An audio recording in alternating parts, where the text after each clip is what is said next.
Good morning guys और आपके क्रिक exam channel में आप सभी का स्वागत है। तो आज के इस वीडियो में 22 जुलाई के इंपॉर्टेंट करंट अफेयर्स को हम लोग कवर करेंगे। तो देखिए हमारा पहला प्रश्न क्या है कि अभी हाल ही में किस राज्य का हाईकोर्ट सभी अदालती कार्यवाही का सीधा प्रसारण करने वाला देश का पहला हाईकोर्ट बन गया है। तो आंसर होगा गुजरात हाईकोर्ट। तो अभी गुजरात हाईकोर्ट सभी कार्यवाही को यूट्यूब पर लाइव कर दिया इसने और ऐसा करने वाला ये पहला हाईकोर्ट बन गया हमारे देश का। और ऐसा करने का उद्देश्य क्या रहा इसका? आम जनता अदालती कार्यवाही को देख सके, इसीलिए इसने ऐसा किया। अच्छा, वैसे गुजरात हाईकोर्ट की चीफ जस्टिस कौन है? S.J. मुखोपाध्याय। और अगर आपसे पूछा जाए भारत की पहली ई लोक अदालत ये कहां पे शुरू हुई थी, तो आंसर क्या करोगे? छत्तीसगढ़ में। जबकि ई कैबिनेट प्रणाली लागू करने वाला पहला राज्य पूछा जाए तो हिमाचल प्रदेश आंसर करना। और अभी आपको याद होगा 2-3 दिन पहले ही हम लोगों ने पढ़ा था जम्मू कश्मीर हाईकोर्ट का नाम भी बदल दिया गया और बदल के क्या कर दिया? जम्मू कश्मीर और लद्दाख हाईकोर्ट हो गया। वैसे भारत में अभी वर्तमान में टोटल कितने हाईकोर्ट हैं? 25 हैं। 25वां बना था अमरावती हाईकोर्ट जो कि आंध्र प्रदेश का है। चलिए आप तो ये बताइए, हाईकोर्ट में पहली महिला जस्टिस का नाम क्या है? अन्ना चांडी है, केरल हाईकोर्ट की थी ये। लेकिन अगर आपसे एग्जाम में पूछा जाए कि हाईकोर्ट में पहली महिला चीफ जस्टिस कौन रही थी, लीला सेठ रही थी हिमाचल प्रदेश हाईकोर्ट में। उसी तरह से सुप्रीम कोर्ट में पहली महिला जज का नाम क्या है? फातिमा बीबी है। और सुप्रीम कोर्ट में पहली महिला चीफ जस्टिस कोई भी नहीं थी, मतलब पहली महिला चीफ जस्टिस कोई भी नहीं रही अभी तक सुप्रीम कोर्ट में। तो फिर प्रश्न ऐसे आएगा, सुप्रीम कोर्ट के पहले चीफ जस्टिस का नाम बताइए। हीरा लाल जे कानिया नाम है। वर्तमान में कौन है हमारे chief justice of India? N V. Ramana है, 48 नंबर के हैं। और वैसे तेलंगाना में अभी पहली महिला चीफ जस्टिस बनी थी, उनका नाम क्या है? हिमा कोहली है। देखो याद रखना है, हाईकोर्ट के जो चीफ जस्टिस होते हैं उनके रिटायरमेंट एज होती है 62 ईयर। सुप्रीम कोर्ट के जो चीफ जस्टिस होते हैं उनकी रिटायरमेंट एज कितनी होती है? 65 ईयर होती है। और अभी आपको याद होगा मार्था कूम के बारे में। चलिए ये प्रश्न मेरा आपसे रहेगा, आपको बताना है मार्था कूम ये अभी किस देश की पहली महिला चीफ जस्टिस बनी थी। बढ़ते आगे। और हाँ गाइस, देखिए इंडिया के टॉप बैंक एडुकेटर्स एक बार फिर अनअकैडमी पर आपके लिए ला रहे हैं ढेर सारी फ्री क्लासेस। तो अनअकैडमी की हर क्लास कंडक्ट की जाती है आपके बैंक की हर परीक्षा की तैयारी को और भी ज्यादा मजबूत करने के लिए। और ये सारी फ्री क्लासेस आपको मिलेंगी अनअकैडमी पर, जहां पर आप अपने फेवरेट टीचर के साथ अपने घर से अपने पर्सनल शेड्यूल के हिसाब से पढ़ सकते हैं। और अनअकैडमी की हर क्लास आप लाइव नहीं तो बाद में रिकॉर्डेड सेशन के द्वारा भी अटेंड कर सकते हैं। और अगर आप चाहें तो क्लास को डाउनलोड करके ऑफलाइन भी देख सकते हैं। और आप लाइव क्लास में आस्क अ डाउट फीचर के द्वारा टीचर से अपने डाउट भी क्लियर करवा सकते हैं। और आप लाइव क्विजेज और टेस्ट सेशन भी अटेंड कर सकते हैं, जहां पर आपको अपनी लाइव रैंकिंग भी देखने को मिलेगी। और अनअकैडमी पर टोटल 12 भाषाओं में क्लासेस कंडक्ट होती है। तो आप अपनी फेवरेट भाषा में क्लास अटेंड कर सकते हैं, आप अपने टीचर के साथ इंटरेक्ट कर सकते हैं, लाइव पोल में पार्ट ले सकते हैं। और ये सभी फीचर आपको मिलेंगे एक ही प्लेटफॉर्म पर, एक ही सब्सक्रिप्शन के साथ। तो आज ही सब्सक्राइब करें अनअकैडमी पर और इन सभी बेनिफिट्स का लाभ उठाइए। और हाँ देखिए, अगर आप मेरा कोड जो कि है क्रिक एग्जाम 10 यूज करते हैं तो आपको एडिशनल 10% का इंस्टेंट डिस्काउंट भी मिलता है। तो आपको इन सभी क्लासेस के जो लिंक हैं वो नीचे डिस्क्रिप्शन में मिल जाएंगे, तो वहां जाकर के आप इन सबका बेनिफिट उठा सकते हैं। अभी हम बढ़ते आगे। फिर बताइए, अभी हाल ही में किसे AIFF यानी कि ऑल इंडिया फुटबॉल फेडरेशन महिला फुटबॉलर ऑफ द ईयर 2020-21 के लिए चुना गया? तो आंसर होगा बाला देवी को। तो भारतीय महिला फुटबॉल टीम की फॉरवर्ड प्लेयर हैं ये बाला देवी, जिन्हें अभी वार्षिक AIFF पुरस्कार 2020-21 में महिला फुटबॉलर ऑफ द ईयर के रूप में चुना गया है। और बाला देवी तीसरी बार ये सम्मान जीता है इन्होंने। इससे पहले 2014 और 2015 में लगातार 2 साल इन्होंने ये अवार्ड अपने नाम किया था। तो याद रखना, women's AIFF player of the year का अवार्ड जीता किसने? बाला देवी ने। जबकि men's AIFF player of the year का अवार्ड जीता किसने? संदेश जिंगन ने। इनके अलावा युवा खिलाड़ी मनीषा कल्याण और सुरेश वांगजम का नाम याद रखना है। इन्होंने AIFF emerging footballer of the year 2020-21 का इनाम जीता है। और इनके अलावा सर्वश्रेष्ठ रेफरी का पुरस्कार तेजस नागवेनकर को मिला है, जबकि सुमंत दत्ता को सर्वश्रेष्ठ सहायक रेफरी चुना गया। तो ये 4 नाम मैंने आपको बताया, 4-5 नाम, इनको याद रखना। चलिए आप तो ये बता दीजिए, बाईचिंग भूटिया के नाम पे एक स्टेडियम बन रहा है, कहाँ पे बन रहा है? नामची, सिक्किम में। और AIFF मतलब बताया मैंने आपको, ऑल इंडिया फुटबॉल फेडरेशन, जिसके वर्तमान में प्रेसिडेंट है प्रफुल्ल पटेल।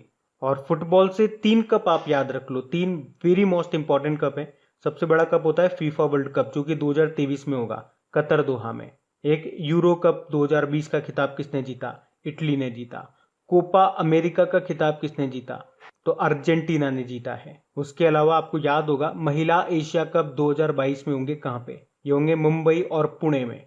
अभी एक प्रश्न अगर मैं आपसे पूछूं, वैसे तो आप बता दोगे, कल ही पढ़ा था हमने, मोहन बागान रत्न से किसे सम्मानित किया जाएगा? तो शिवाजी बनर्जी को। और फुटबॉल के कुछ इंपॉर्टेंट टूर्नामेंट और कप मैंने आपको बताए थे, जो अक्सर एग्जाम में रिपीट होते हैं अगर यहाँ से प्रश्न बनता है तो, जैसे कि Rovers Cup, Merdeka Cup, Durand Cup, Subroto Cup, sir Ashutosh Mukherjee Cup, एक संतोष ट्रॉफी। तो ये वो नाम मैंने आपको बताया जो अक्सर एग्जाम में रिपीट होते हैं, और इनका सभी का संबंध किससे है? फुटबॉल से है, ये ध्यान रखना। बढ़ते हैं आगे। फिर बताइए, अभी हाल ही में राज्यसभा सदन के उपनेता के रूप में किसे नियुक्त किया गया है? तो आंसर होगा मुख्तार अब्बास नकवी, जिन्हें आप जानते हो ये हमारे वर्तमान में केंद्रीय अल्पसंख्यक मामलों के मंत्री यानी कि माइनॉरिटी अफेयर्स मिनिस्टर है। कौन? मुख्तार अब्बास नकवी, जिन्हीं को अभी राज्यसभा में सदन का उपनेता नियुक्त किया है।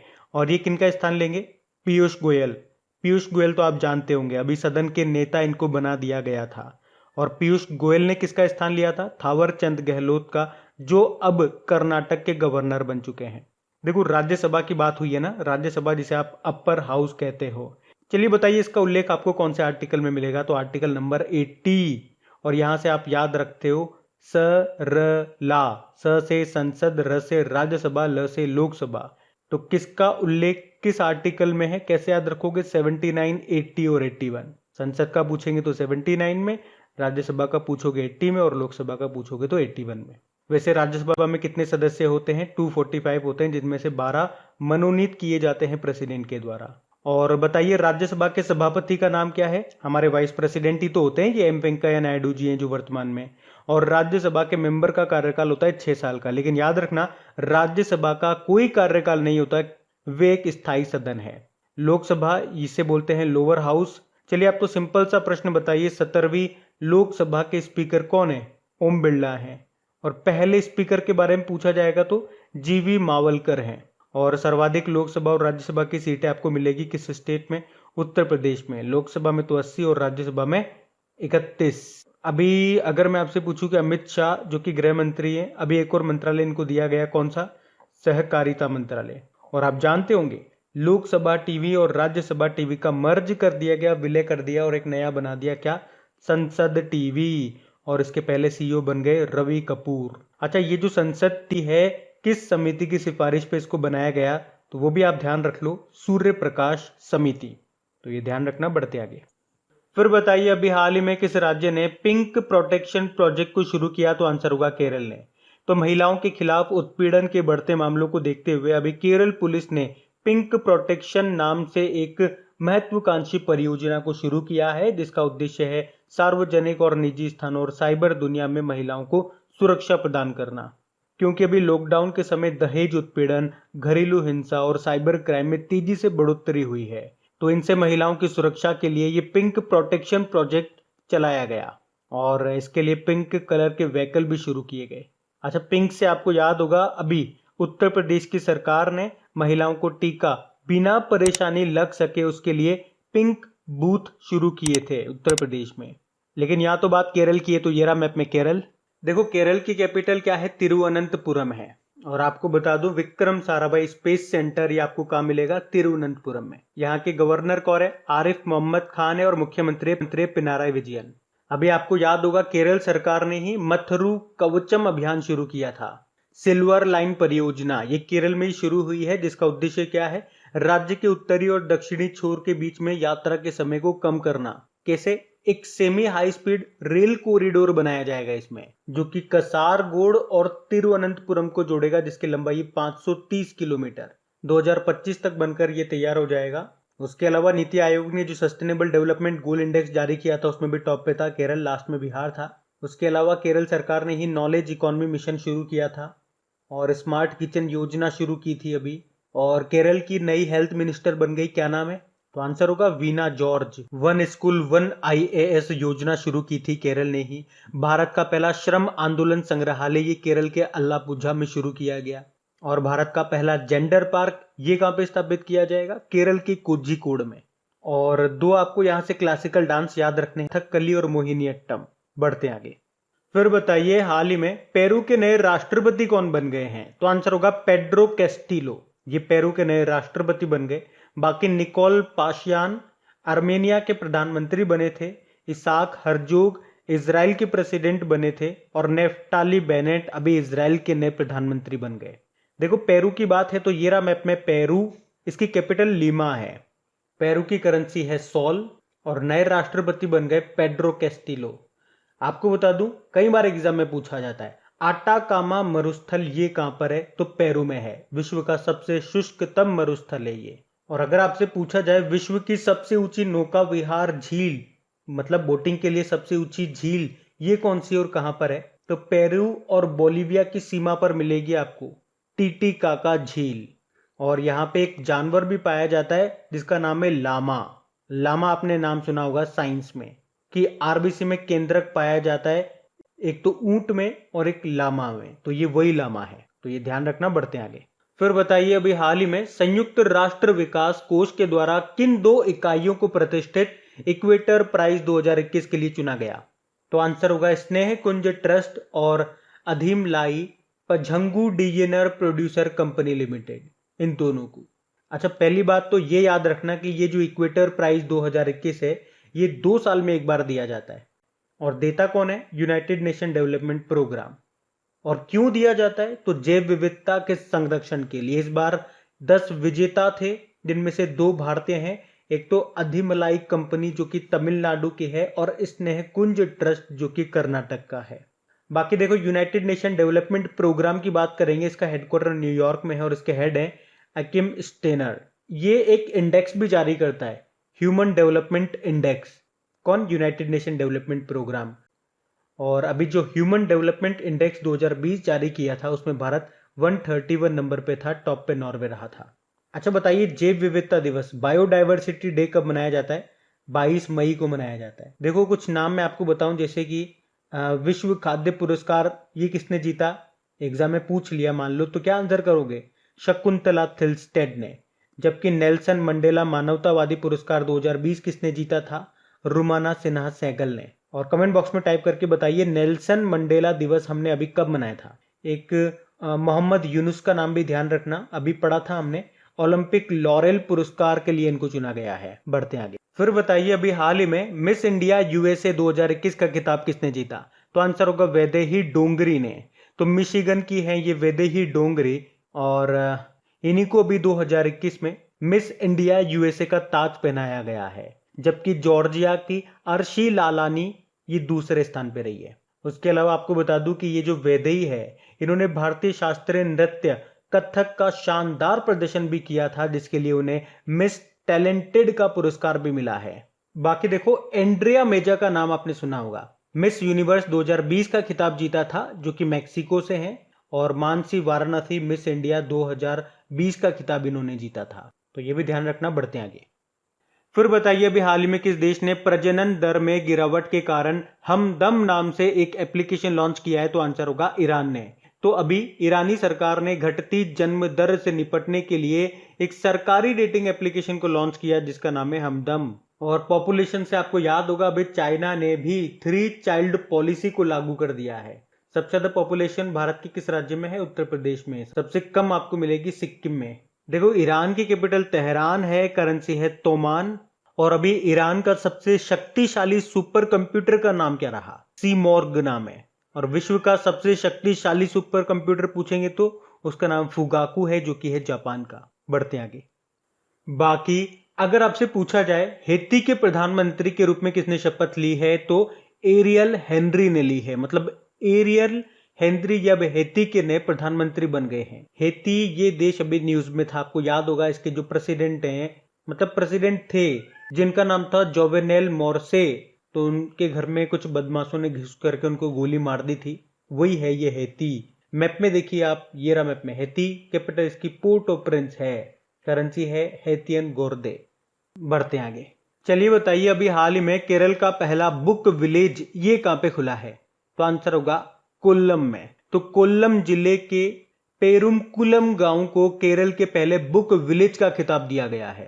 तो गांव में एक पुस्तकालय है यानी कि लाइब्रेरी है जिसका नाम है बापूजी संपर्क ग्रंथशाला, और उसी ने गांव में अलग अलग जगह पर बुक शेल्फ या उसे आप बुक नेस्ट कह दीजिए ये लगाए हैं, ताकि कोई भी व्यक्ति यहां से किताब लेकर के पढ़ सकता है, पढ़ करके वापस उसको आराम से रख सकता है।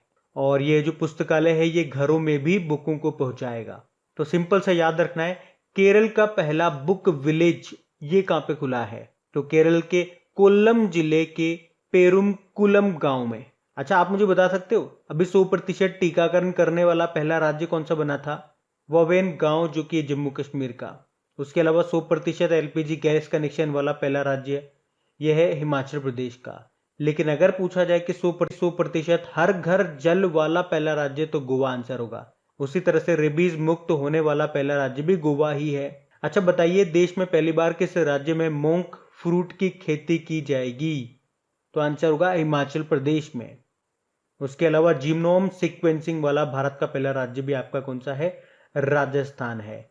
और जैव ईंधन नीति को लागू करने वाला पहला राज्य, तो वो भी राजस्थान ही है। तो ये भी ध्यान रखना आप। बढ़ते आगे, फिर बताइए हाल ही में भारत सरकार ने किस वर्ष तक स्टैंड अप इंडिया योजना का विस्तार किया है, यानी कि आगे बढ़ा दिया उस योजना को? तो आंसर होगा 2025 तक।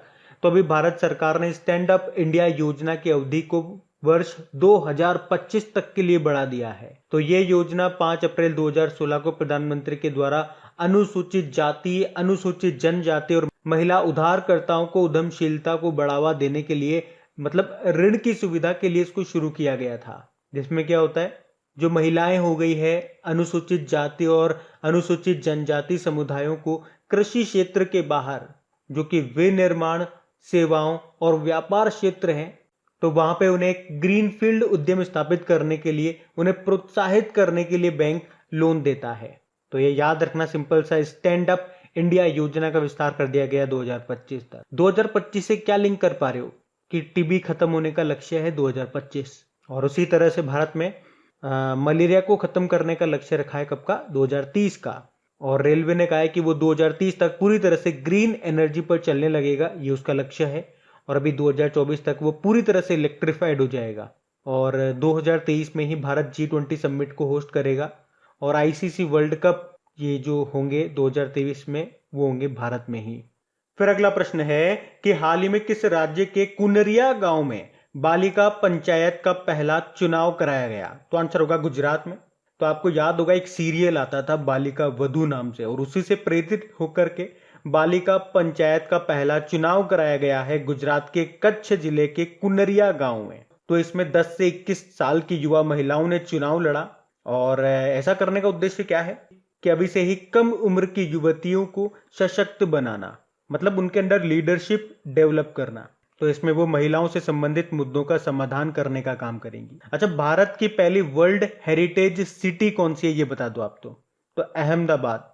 भारत के पास 2 वर्ल्ड हेरिटेज सिटीज है, अहमदाबाद और जयपुर। तो अब बात करेंगे कल की वीडियो में पूछे गए प्रश्न के उत्तर की। तो कल के वीडियो में आपसे पूछा था अभी जम्मू कश्मीर हाईकोर्ट का नाम बदल दिया गया है, इसके वर्तमान में चीफ जस्टिस कौन है? तो आंसर होगा पंकज मित्तल। आप सभी ने प्रश्न का बिल्कुल सही उत्तर दिया। और गाइस देखिए, अगर सेशन अच्छा लगा है तो इसे लाइक जरूर कीजिएगा, अपने दोस्तों के साथ में इसको शेयर जरूर करना। मतलब जो भी आपका स्टडी ग्रुप हो गया व्हाट्सएप पे, फेसबुक पे या टेलीग्राम यूज करते हैं, तो वहां पे प्लीज इस वीडियो की लिंक को एक बार शेयर जरूर कर देना।